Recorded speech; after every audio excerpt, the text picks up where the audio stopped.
Sageko. Présenté par Mathieu Takizala.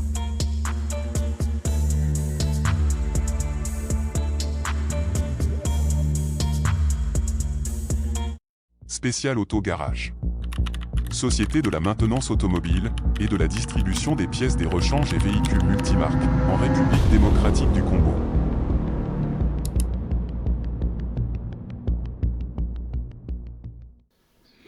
Bonjour, bienvenue dans la chaîne francophone de l'économie InfoSag avec l'émission Sageko d'aujourd'hui. Il est puis à présenter le professeur Omeonga. Bonjour, monsieur Omeonga. Bonjour, monsieur journaliste. Bienvenue dans cette émission. D'abord, vous avez l'habitude. Et aujourd'hui, le sujet, c'est la réindustrialisation de l'espace francophone et en particulier la République démocratique du Congo. On va parler de l'industrie parce que les francophones qui nous suivent ont demandé, que nous avons évoqué. La dernière fois, c'était l'espace urbain, l'espace rural. Mais aujourd'hui, avec vous, ce matin, nous commençons avec les enjeux de l'industrialisation de la République démocratique du Congo en 2024. Merci pour l'opportunité et l'honneur que vous me faites de m'adresser à la population congolaise et particulièrement à la jeunesse. C'est pour moi un honneur, mais aussi une responsabilité. Parler de l'industrialisation, c'est qu'on fait allusion au secteur secondaire. Et dans tous les pays du monde, les pays particulièrement émergents comme les pays développés, l'industrie a toujours joué un rôle essentiel et important. Et même dans notre pays, quand nous accédons à l'indépendance, on avait quand même une industrie qui fonctionnait parce que on avait au moins 9600 industries qui fonctionnaient et à ce jour, on a à peine une centaine, 200 ou 300 industries qui fonctionnent au période. Maintenant, c'est quoi l'industrie? L'industrie dont on parle ici, parce qu'il y a plusieurs sortes d'industries. Nous avons des industries légères, lourdes, manufacturières, mais aussi extractives. Malheureusement, dans notre pays, l'industrie qui a fonctionné, continue à fonctionner tant bien que mal, c'est l'industrie extractive. Mais le seul défaut de l'industrie extractive est qu'il ne crée pas suffisamment d'emplois, mais il n'a pas non plus des effets d'entraînement. Nous avons ici, quand je parle de l'industrie extractive, c'est l'industrie minière, l'exploitation des mines et l'industrie aussi du bois.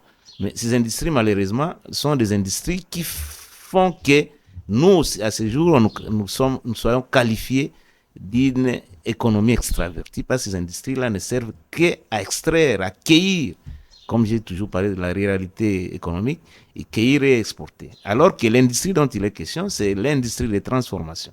Je crois plus que jamais, nous avons besoin de cette industrie.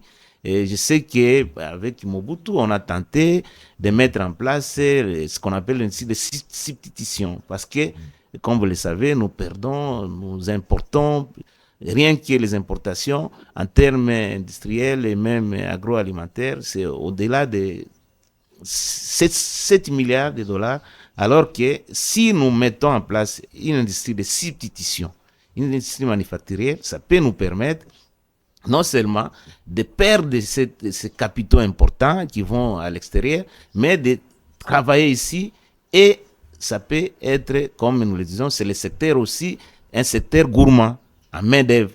Parce que si nous mettons des industries manufacturières ici, ça va permettre non seulement de donner de l'emploi, mais aussi à booster la consommation. Et ainsi, nous aurons boosté notre économie. Donc, à ce jour, l'enjeu industriel est un enjeu plus important, mais qui nécessite beaucoup de moyens qui peuvent s'évaluer en termes de cinquantaine ou 58 milliards de dollars. Là, pour relancer les infrastructures économiques, sociales, relancer les routes, c'est-à-dire toutes les voies de communication, il faut un système de transport multimodal. Il faut qu'on relance. Et ça demande un peu plus de moyens, mais plus de capital humain, parce qu'une industrie ne fonctionne qu'avec un capital humain qui permet d'apporter la valeur ajoutée. Parce qu'on ne peut pas parler d'industrie s'il n'y a pas recherche et développement. Prof Omeonga, vous dites ici bien que c'est vraiment parmi les instruments économiques qui permettent que la plupart des gens soient occupés et puis donner le pouvoir d'achat aux Congolais. Mais qu'est-ce qui bloque? Parce qu'il y a eu beaucoup de textes de loi ou de projets ou de programmes ou le plan au niveau de la République démocratique du Congo, ça commençant par les années du Zaïre. Et après 72, Mobutu a essayé de mettre dans son optique l'esprit que l'industrie reste en République démocratique du Congo. Et qu'est-ce qu'aujourd'hui, pourquoi on n'arrive pas à faire un accroissement de l'industrie en République démocratique du Congo? Les épines, c'est quoi? Les épines, c'est ce que nous appelons les goulots d'étranglement. Parce que l'industrie, c'est comme toute autre affaire économique. Il faut mettre les cadres. Il faut, encore au risque de me répéter, nous avons besoin d'un État stratège. Un État stratège, c'est un État qui définit des politiques économiques, des politiques en rapport avec l'industrialisation. Parce que dans tous les pays du monde, vous êtes quelqu'un qui a vécu longtemps à l'extérieur, vous savez, que ce soit en France, que ce soit aux États-Unis, et même les États-Unis qui sont considérés comme les pays ultra-libéraux, mais c'est toujours l'État qui crée le cadre d'opportunités économiques et qui crée le cadre pour booster l'industrie. En créant d'abord, peut-être la réglementation est là, parce que comme j'ai toujours dit, les pays, nous assistons à une inflation législative. Nous sommes l'un des rares pays qui produit beaucoup de lois. Mais le défaut, c'est à quel niveau? C'est quand les lois qui sont produites ne sont pas appliquées. Les gens qui sont censés respecter ou faire respecter la loi ne le font pas. Ça, c'est la première chose. Deuxième chose, il faut aussi, quand on parle de l'industrie, il faut plus l'investissement dans le capital humain. Parce que l'industrie ne fonctionne qu'avec le capital humain, parce que le capital humain qui crée les valeurs ajoutées. Et pour ça, on a besoin de l'éducation, on a besoin aussi de la recherche. Parce qu'on peut beau faire, on peut mettre toutes ces industries, mais il faut avoir. Nous risquons de relancer l'industrie et importer la main-d'œuvre, importer l'expertise, alors que nous sommes un des rares pays qui... Nous voyons que l'Afrique francophone, heureusement que vous êtes économiste, l'Afrique francophone fait des taux de croissance qui est un peu importante par rapport aux États industrialisés. Mais ça ne crée pas d'emploi. Le paradoxe, c'est quoi? On voit un taux de croissance à 7%, et par exemple la République démocratique du Congo ou les autres États francophones de l'Afrique, mais il y a des instruments économiques ceux qui nous suivent doivent comprendre. Heureusement que vous êtes technicien. Comment fait-il un taux de croissance à 7%, mais ça ne crée pas plus de la transformation sociale? Très bonne question. Une croissance qui est portée par les exportations, c'est une croissance appauvrissante. C'est-à-dire, en d'autres termes, la véritable croissance, c'est elle qui est portée par l'industrie. Parce que l'industrie crée des valeurs ajoutées. Parce que le PIB, qui est l'instrument ou l'agrégat macroéconomique le plus pertinent pour évaluer la croissance économique, c'est l'industrie. Parce que dans l'industrie, il y a la création de la valeur ajoutée. Mais revenons pour notre... Vous savez, dans tous les pays du monde, quand on a des agrégats macroéconomiques, d'un côté, de l'autre côté, on a des agrégats macro-sociaux. Et quand il y a croissance, vous savez, prenons les cas d'un pays que je connais bien, quand il y a même croissance de 1%, de 2%, et des éléments importants. Voilà. Création d'emplois et puis amélioration du pouvoir d'achat. Donc, il faut les revenus et l'emploi. Mais ici, plus la croissance s'élève, plus il y a les taux de chômage. C'est un paradoxe. Ce paradoxe, pourquoi? C'est parce que c'est notre économie, notre croissance est portée par le secteur primaire. Et ce secteur primaire-là, c'est pour l'exportation. Et l'arrivée de président Tshisekedi. Oui, je vais terminer. Oui. Parce que pourquoi il y a pauvreté? Vous savez, le premier président des banques centrales européennes, oui. Il était presque étonné lui-même. Il dit, comment en Afrique, particulièrement en Afrique de l'Ouest, il y avait même des croissances à des chiffres. Oui. Un pays mais ça ne crée pas plus d'emplois. Ça ne crée pas d'emplois. Il a fait un tour. Quand il réalise au Sénégal, à Côte d'Ivoire et tous ces pays de l'Afrique de l'Ouest, il y a ça, une sorte d'une embellie économique qu'on considère comme une croissance, même une croissance à des chiffres. Mais pourquoi ça ne crée pas d'emplois? C'est pas cette croissance, et c'est là que vient le concept qu'on appelle en économie effet Guisenberg. Guisenberg, c'est ce président. Alors il a réalisé que non. Effet Guisenberg, c'est quoi? L'extérieur est embelli, mais l'intérieur est pourri. Parce que l'extérieur est embelli, c'est-à-dire quand on parle de chiffres. Oui. On a maîtrisé l'inflation. Oui. Tu vois? Le C'est réserve. beau. Le réserve. Mais à l'intérieur, alors que pour qu'il y ait une véritable croissance, il faut une croissance qui est portée par l'industrie et les services. Parce que là, il y a valeur ajoutée. Une croissance qui n'est pas portée par des valeurs ajoutées, c'est une croissance approvissante. C'est le cas de beaucoup de pays africains. Et particulièrement la République démocratique. Parce que vous vous rappelez, en 2014-2015, on a même frôlé la croissance à des chiffres. Mais dans l'entretemps, il y a, et je vais peut-être vous faire rire, et en 2019, quand j'ai fait un tour chez moi au Maniema pour inhumer ma mère, j'ai été approché par un paysan qui m'a dit, Prof Omeonga, vous êtes économiste. Vous savez, dans ces pays, on a vaincu la traite négrière, on a vaincu l'esclavage, on a vaincu la dictature. À quand la fin de la croissance économique? Parce que pour ces paysans, ça peut paraître rigolo. Pour lui, il croit que la croissance économique, c'est une forme d'avilissement du peuple congolais. Alors, il faut combattre la croissance économique. Ça peut paraître rigolo, mais pourquoi? Parce que chaque fois qu'on parle de cadrage macroéconomique, croissance économique, mais lui, il vit sa vie se détériorer au jour le jour. Pourquoi? Parce que cette croissance n'est pas portée, parce que la croissance est fondamentalement endogène. Ça doit être l'œuvre des Congolais. Individuellement et collectivement, nous créons de la richesse. C'est une richesse qui est créée à l'intérieur. Il y a des programmes alors, ici, il y a des programmes. L'Afrique, en plein 21e siècle, a adopté ce qu'on appelle les zones industrielles spécialisées. Spéciales, zones économiques spéciales. Ils utilisent ces expressions. Nous voyons le Maroc qui est le champion, qui a gagné.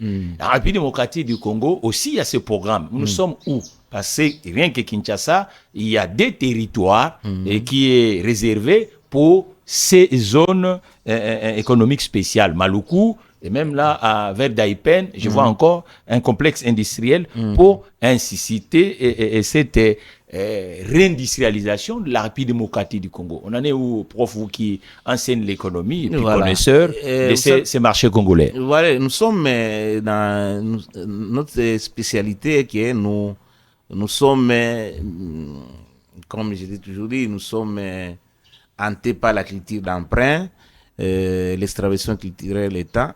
Quand nous voyons quelque chose ailleurs, on le fait. Et cette expérience est une expérience réussie dans des pays qu'on appelle les pays émergents, les 4 dragons asiatiques. Oui, le BRICS, on voit qu'aujourd'hui, c'est très important. Vous pouvez mettre, parce que quand on parle, ça peut paraître savant, quand on met des zones économiques spéciales, c'est-à-dire on crée des conditions attractives. Dans un pays où le climat des affaires n'est pas au rendez-vous, où l'environnement économique n'est pas incitatif. L'Éthiopie a bénéficié de ça aussi. On a vu qu'en Éthiopie, prof, avec cet esprit de créer un écosystème incitatif et accompagner les PME, le TPE, parce que les industries que nous cherchons, ce sont de petites moyennes entreprises qui créent des unités de production en transformation. Ok, aujourd'hui en République démocratique du Congo, quelles sont les enveloppes qui est destinées à le monde de l'entreprise ou de petites moyennes entreprises parce que nous avons cette philosophie des zones économiques spéciales. Et en économie, nous disons, il n'y a pas d'économie sans crédit.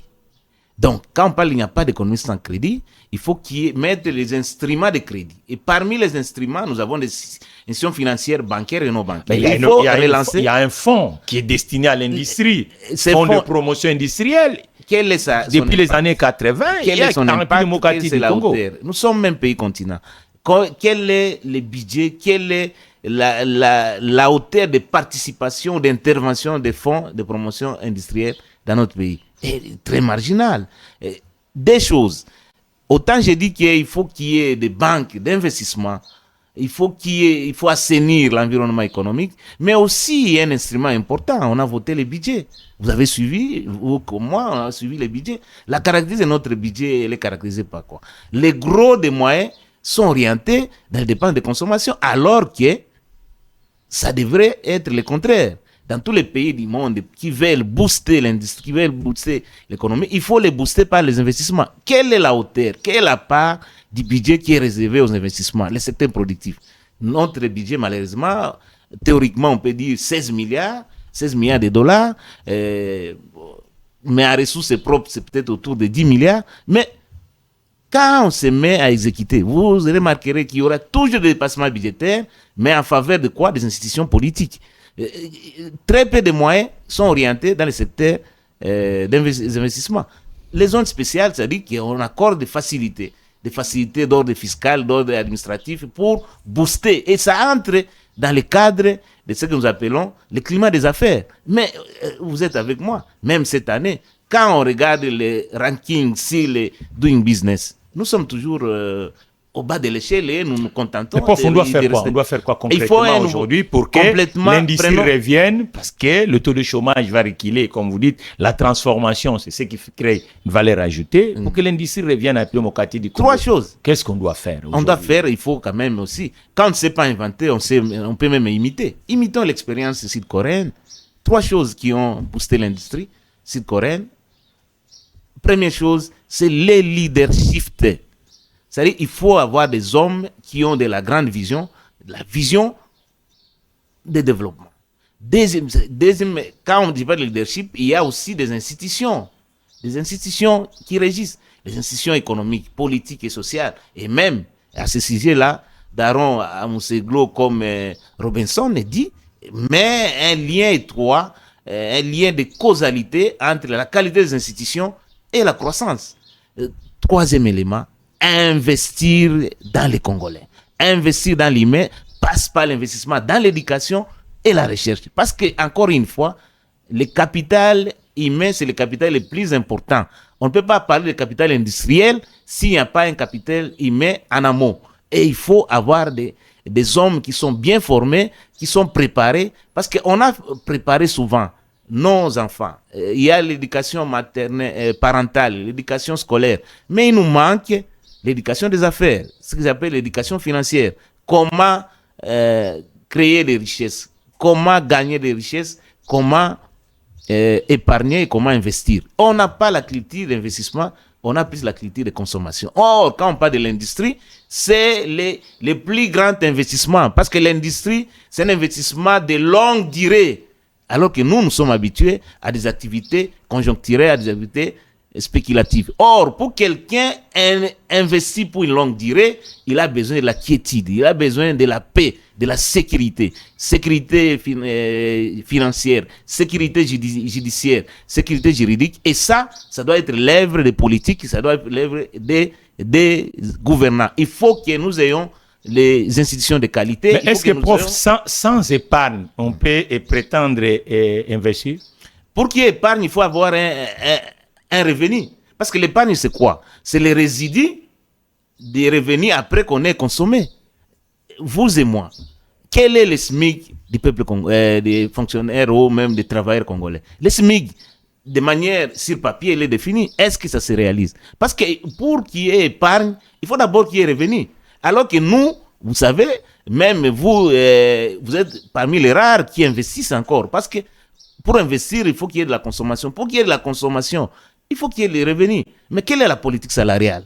Vous avez suivi les débats en France. Si, moi je ne suis pas... Les Congolais n'aiment pas qu'on fasse la comparaison avec le pays avancé, entre guillemets, économiquement.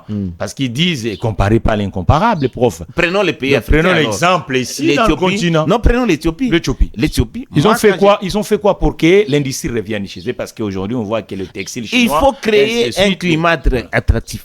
Il faut investir. Et on a eu, en Éthiopie, on a eu un leadership qui est porté par une culture des affaires. Mais nous, les politiques, dès lors que nous continuons toujours à considérer que la politique, c'est un business, la politique, c'est un site de prédation, alors qu'ailleurs, les gens, quand on est politique, quand on se met, on doit être serviteur. Même la Bible le dit, un ministre, c'est un serviteur. Donc pour vous, il n'y a pas une culture industrielle, il n'y a pas une culture d'épargne, il n'y a pas une culture de... Et la culture qui la porte, ce sont les dirigeants. Je ne peux pas condamner mon peuple. C'est les dirigeants qui donnent l'ego, c'est les leaders.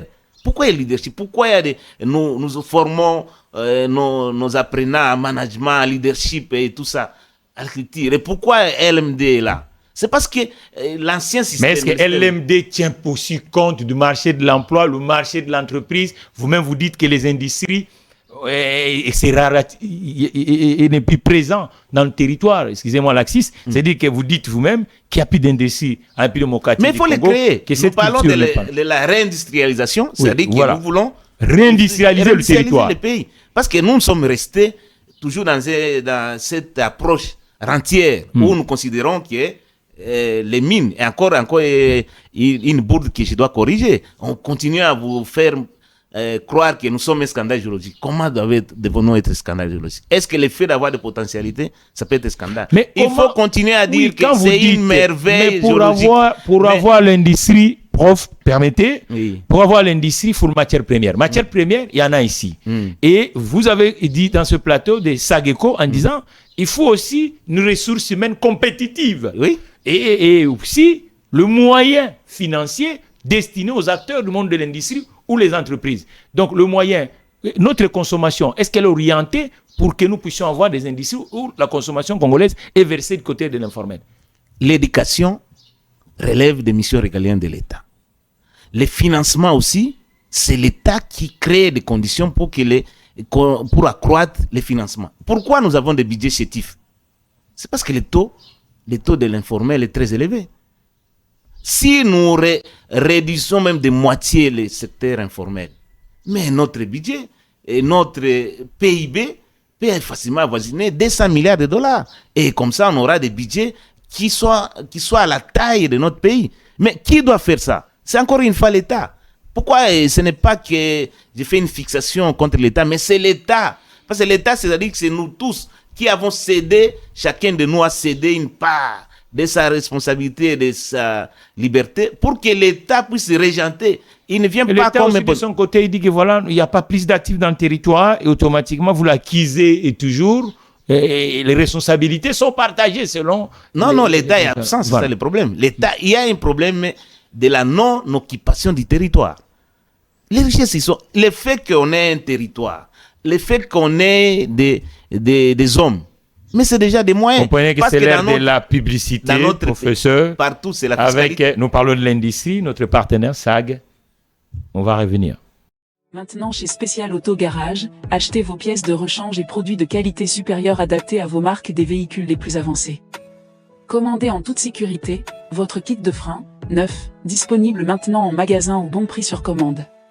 Suivez nos adresses en ligne, pour en savoir plus sur nos services garage qui vous répondent.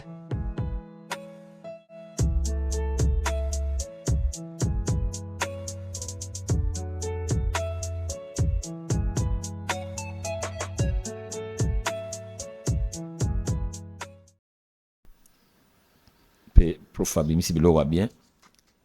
C'est bon? Voilà, c'était notre partenaire parce que l'émission d'aujourd'hui spéciale industrie, réindustrialisation de la République démocratique du Congo avec un professionnel scientifique et puis entrepreneur, quelqu'un qui enseigne l'économie, l'entrepreneuriat. Et on cherche à comprendre dans ce plateau aujourd'hui comment on doit faire pour que nous puissions réindustrialiser, prof, parce qu'on ne doit pas commencer toujours à peindre un tableau noir. Quelque part, vous, en tant que scientifique de ces mondes-là, donnez-nous un peu des pistes de solutions pour que l'État, est-ce qu'on baisse la fiscalité? Comment on doit faire pour que cette politique industrielle soit quand même d'une façon pratique? Trois choses.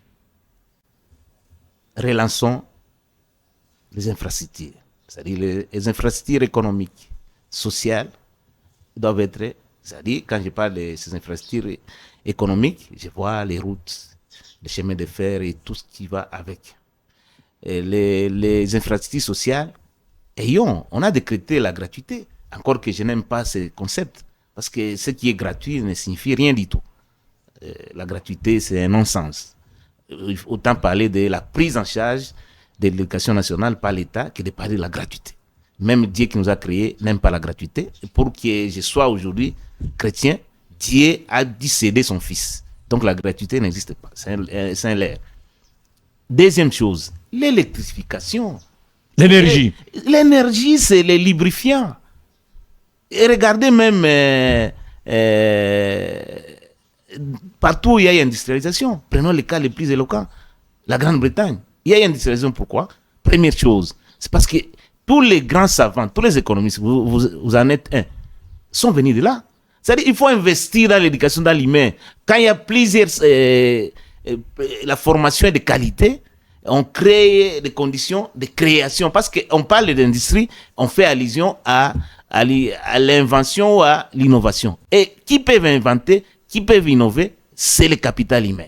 Donc, mettons des moyens, consacrons les gros des moyens à la recherche.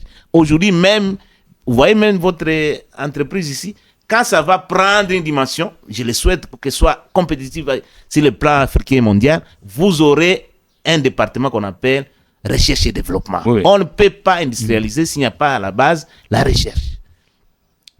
J'ai dit, on investit dans les infrastructures, l'électrification et aussi et surtout dans l'humain. Il faut qu'il y ait un capital humain parce que le capital industriel dépend du capital humain. Mettons des moyens. Et nous sommes professeurs, nous sommes précarisés à souhait. Et la meilleure manière de retarder l'industrialisation, c'est de continuer à pratiquer la politique de précarisation de ceux qui sont censés apporter l'enseignement de qualité. Comment, et même en management, nous disons toujours, un travailleur non motivé, c'est un travailleur improductif. Dans les cas où on ne sait pas donner de la valeur, des moyens qu'il faut pour que les professeurs d'université que nous sommes, que nous ayons des moyens de travail de qualité, mais aussi les moyens de vie de qualité, on ne peut pas donner les meilleurs de nous-mêmes. Avec ces trois choses, l'énergie, l'infrastructure, l'éducation et la recherche, je crois que l'industrialisation devient, et ajouter à cela, la politique. La volonté politique, c'est la volonté souveraine. Il faut avoir à la tête, depuis la Grèce, l'Égypte antique, même la Grèce antique, donc, il faut la un plan, politique, il faut un plan de endogène. Il faut un plan. Endogène. Que ce ne soit pas les histoires où, oh non, c'est venu par la Banque mondiale. Non, parce que la croissance et le développement sont l'œuvre des autochtones, des Congolais. Donc, il faut un plan pluriannuel, endogène, pas de prêt-à-porter. Parce que pour ce plan-là, c'est là le résultat, la réponse aux attentes des peuples congolais. Parce qu'on crée la croissance pour qui? C'est pour les peuples congolais. Et il faut savoir qui est musicien, veut dire qui demande le peuple. Et mettons ça. Et pour que ce plan pluriannuel endogène, il faut une synergie de trois élites. Élite du pouvoir, élite du savoir et l'élite de l'avoir. C'est-à-dire vous les entrepreneurs, nous les scientifiques et les politiques, nous nous mettons comme dans une sorte de arbre à palabres, nous sommes africains, et pour définir les axes. Parce que moi j'apporte la science, vous apportez la culture entrepreneuriale, l'État met des conditions et on va relancer. Parce que si on ne le fait pas, et encore un minimum, je dirais même maximum de discipline dans les finances publiques, parce que nous sommes un pays à scandale financier. Ailleurs, vous avez resté en France pendant longtemps. S'il y a même des tournois de 6 000 euros, ça émet tout le monde. Mais ici, on parle de millions. Et dans l'entretien, on dit qu'on n'a pas l'argent. Mais comment il y a des millions? Il y a même mon collègue, Luzolo Bambi, personne n'a contredit. Le prof Riffin. Qui parle qu'il y a 15 milliards de dollars qui sont volatilisés. Et pour, par euphémisme, il dit coulage de recettes. Non, il n'y a pas coulage de recettes. Détournement. C'est comme je l'ai toujours dit, nous sommes assistés à la kleptocratie. C'est-à-dire, tous ceux qui viennent au pouvoir, ils viennent pour se remplir plein les poches. Alors que un politique doit servir, doit se mettre au service. Mais nos politiques sont en quête permanente de moyens financiers. Africain, l'espace anglo-saxon, nous voyons par exemple les pays comme le Botswana, les Lesotho, tous ces États de l'Afrique australe, l'industrie est encore là-bas. Et dans la partie francophone, un autre élément, le Maroc, là il y a la culture fiscale. Voilà. Et la culture fiscale ne dit pas comme ici à ce que nous assistons, tous les gouvernements qui se succèdent, ils viennent. Non, on a dénombré 50 impôts illégaux. C'est un non-sens. L'impôt ne peut pas être illégal. Ce sont des perceptions, des contributions illégales. Oui, mais quand on parle de l'impôt, c'est-à-dire que c'est soutenu par une réglementation, soutenu par la loi. À moins de parler de RAM. C'est pourquoi nous avons parlé de la délinquance financière, parce que RAM n'avait pas aucun soubassement réglementaire ni légal. Mais nous sommes rentrés en plein OHADA, l'harmonisation de tout ce qui est la comptabilité au niveau de l'espace africain. Oui. Est-ce que OHADA, du côté congolais, parce que c'est aussi parmi les instruments qui peut permettre qu'on puisse avoir des industriels ou l'industrie un peu mokati du Congo. Et depuis qu'on a passé sur l'OHADA, est-ce que ça n'a pas aidé à harmoniser ça ne peut pas aider le monde des affaires ou de l'industrie un peu mokati du Congo? Personne. Aucun pays ne peut obtenir de l'extérieur ce qui ne sait pas se donner de l'intérieur. Et la politique internationale est le prolongement de la politique interne.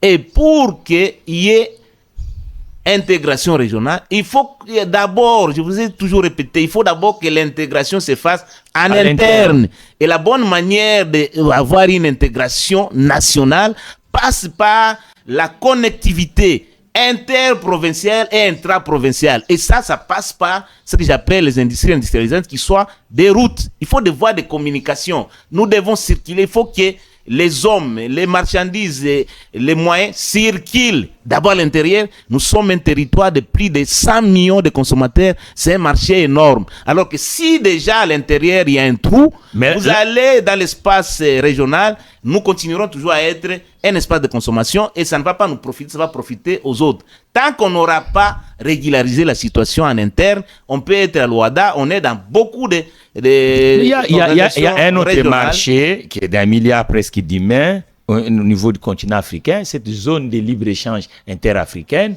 Et c'est ça l'avantage de réindustrialiser la République démocratique du Congo. Parce que c'est déjà un marché où aujourd'hui, le marché africain dans la consommation capte plus les transformations d'autres continents. Parce que l'Afrique a une particularité, c'est le dernier continent qui n'est pas vraiment industrialisé. Oui, et y compris la République démocratique la production, du Congo, qui est un élément important de l'économie. Mais pour qu'il y ait production, il faut qu'il y ait industrie.